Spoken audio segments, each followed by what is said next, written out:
Gamechangers live from Miami, Florida. My name is Sergio Tigera. I'm your host.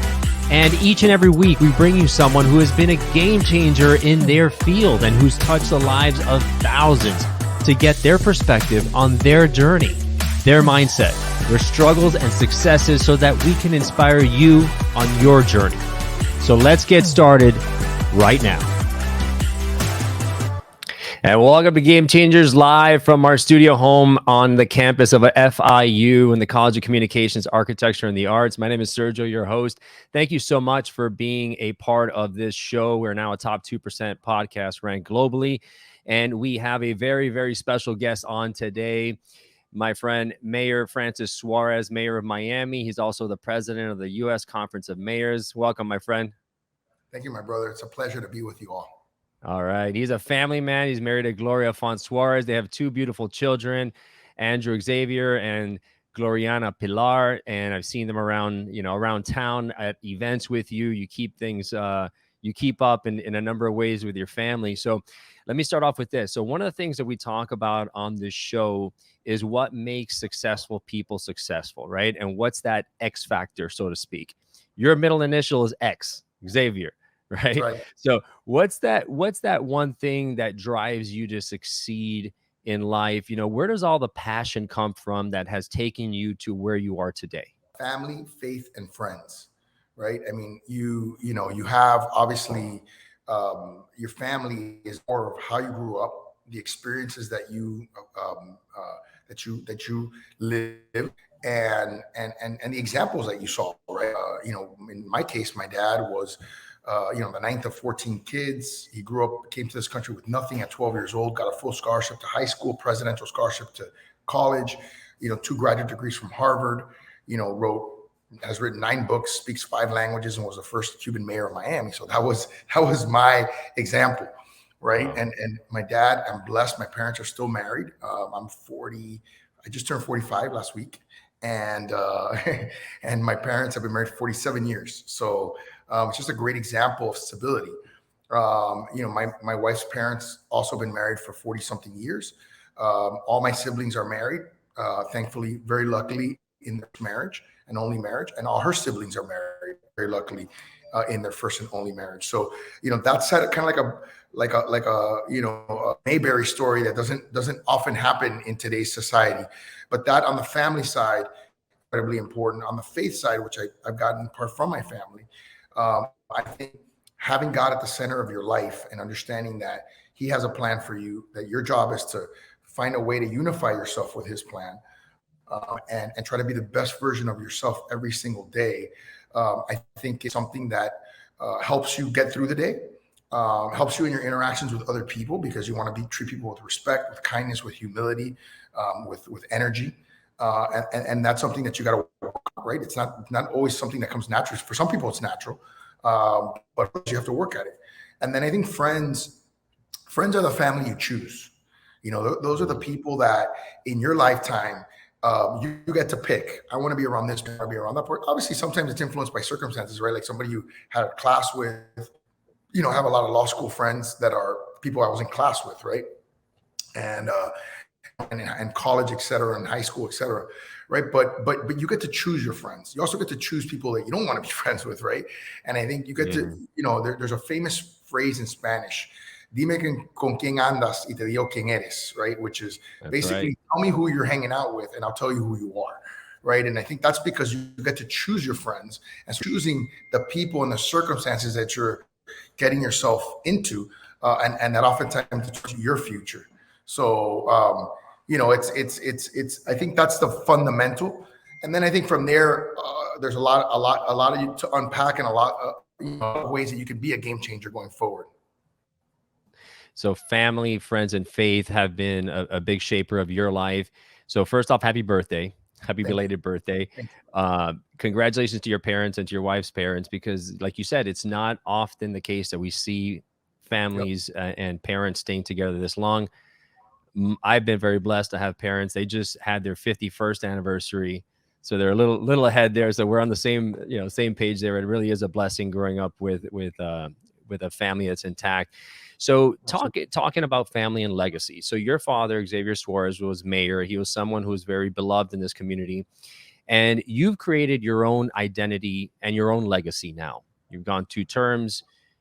You've been doing some amazing things. So as you look back, what was your approach to creating your own path? How did you find a way to differentiate yourself?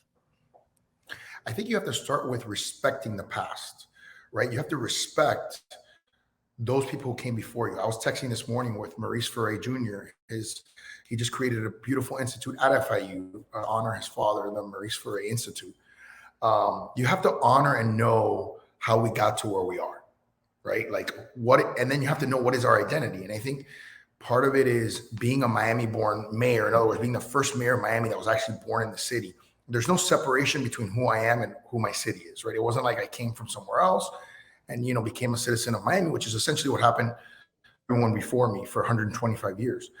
So for me, that was also, I think, very important. And the third thing is, I often say, I'm young enough to see the future and old enough to do something about it, right? So there's just that inflection point of when you become a public official, where if you're too young, you may not understand exactly how to execute.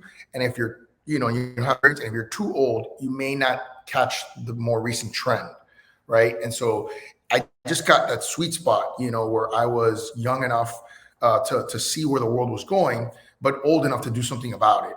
And I think it's helped me as a leader.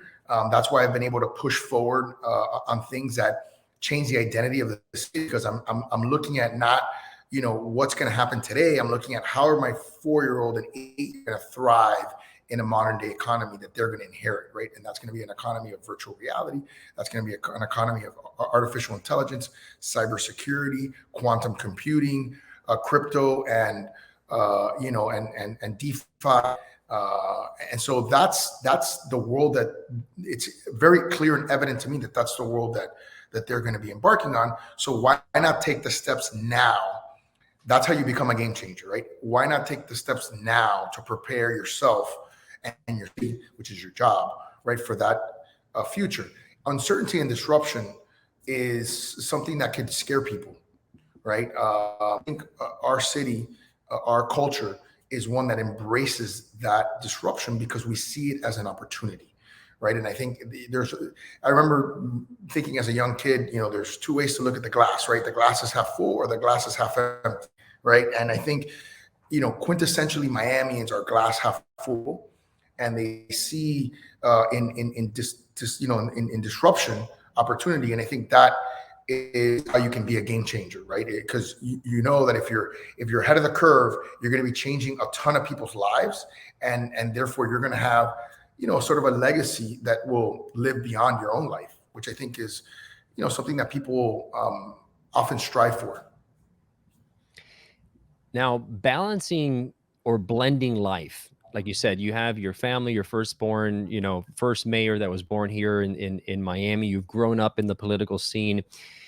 Balancing and blending life now is more taxing than ever across just pretty much every industry. We've seen all-time, highs with high-powered executives who neglect their family. They end up divorced. They have strained relationships with their kids because of the demands from work. You are a very popular mayor, and I'm sure you're more popular in your house, which is probably the role you covet the most, is to maintain that balance.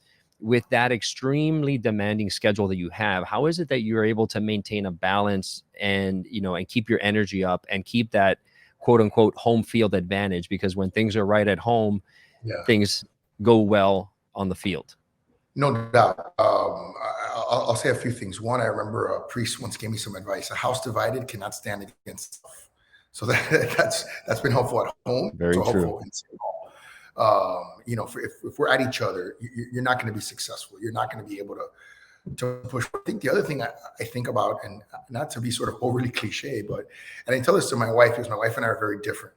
I say, if you don't take care of yourself, you can't take care of someone else, right? And so for me, I've always believed that there are things I have to do. Like I have to work out. I'm a workout junkie. I love working out.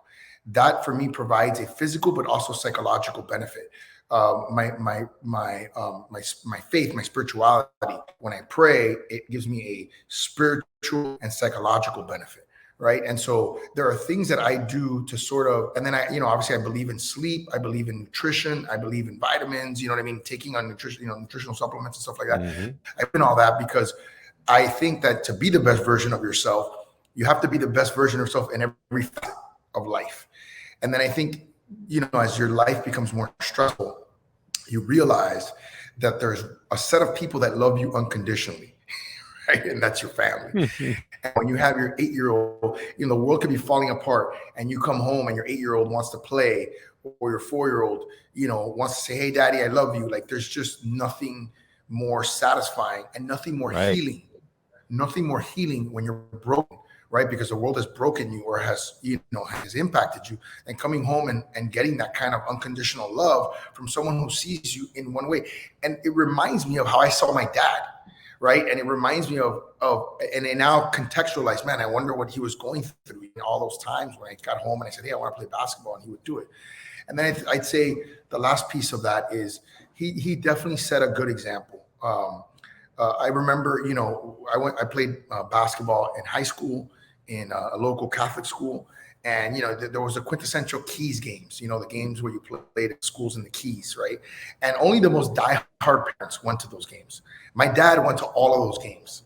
And so there was, I remember very vividly my dad not missing my basketball games. And I just had, my son was 8 years old, just started competitive sports literally this year, and he had his first soccer season. And I can tell you, every single soccer game that I was in town for, and I'll tell you, it was one of the most rewarding things. Was not just obviously being there for him, which I know he loved.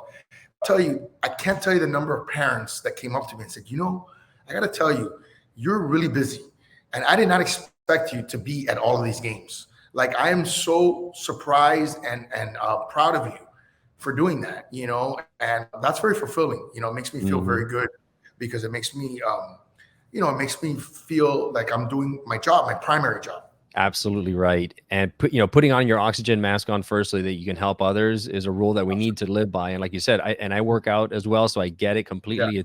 It's a huge stress relief. It also allows you to be very creative, right? When you're moving your body, you're thinking about some different things, you see things from a different perspective. That I've been married for 15 years, and for the last half, my wife works out with me now. So a little bit of a life hack, right? Where, she was never big into working out. The last year and a half, she's been working out with me, and it's helpful, right? Like, you spend that time together, it's time that you have. So it's definitely helpful, for sure. Right. Exactly. Yeah. My wife and I did that for a period of time as well. And it was fantastic because you're actually spending quality time together, and Absolutely. You're doing something that benefits both of you health-wise.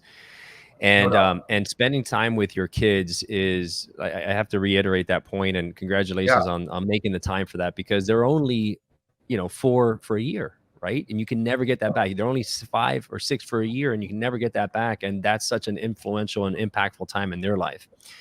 So switching gears a little bit. So League of Mayors. So in July 2020, you're elected president of the U.S. Conference of Mayors for the term.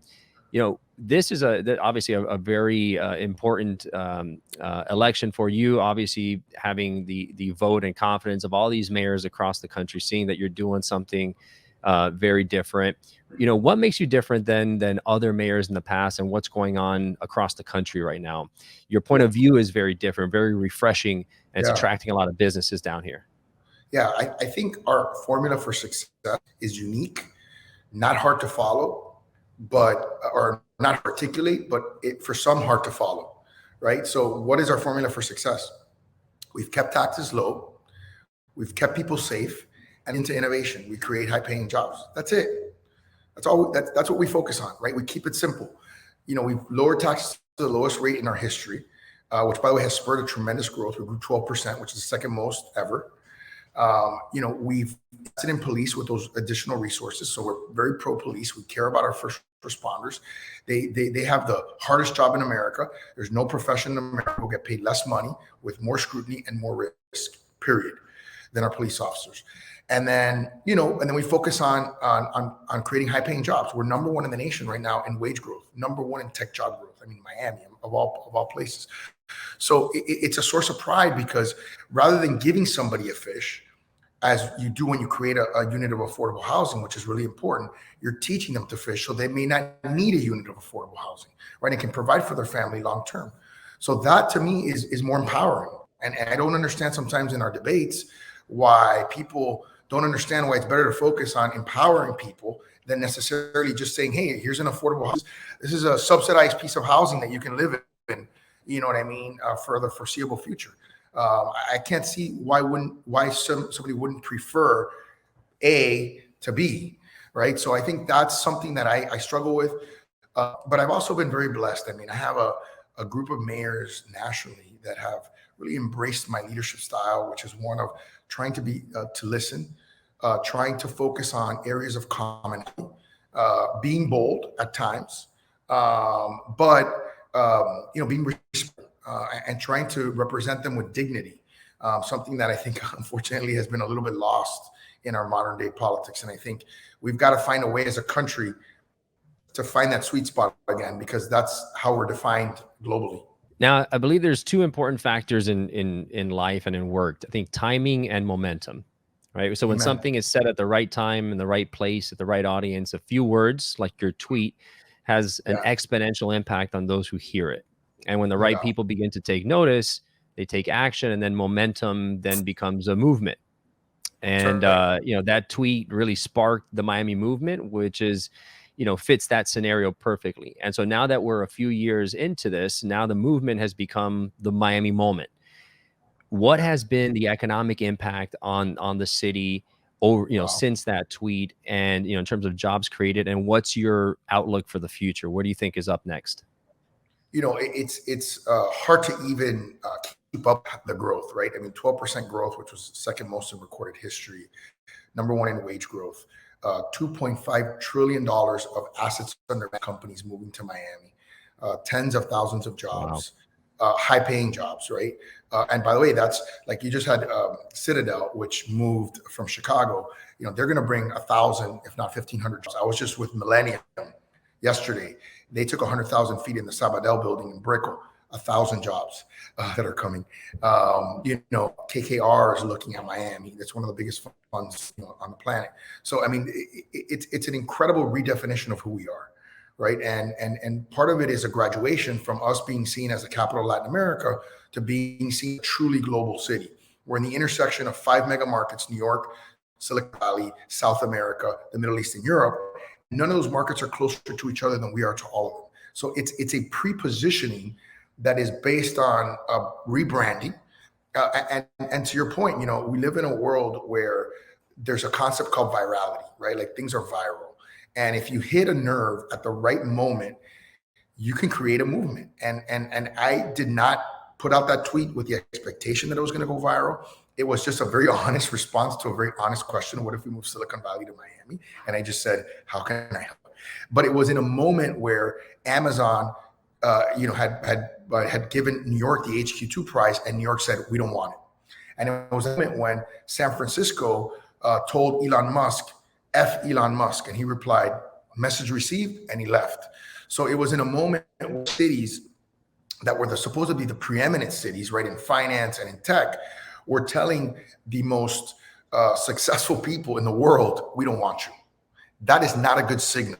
Okay, it's not a good signal, not just because you're taking Gamechangers, to use the podcast branding, right? You're pushing, but it's not just about the Gamechangers, right? It's about everybody else that sees that and says, wait a second, if I'm successful, I'm not going to be welcome in my city, right? I mean, it's crazy. And I keep referring to this thing, a video that I saw of Jeff Bezos that really hit me, right? What he was saying was, he said, Amazon is $1 trillion business. It's worth $1 trillion, right?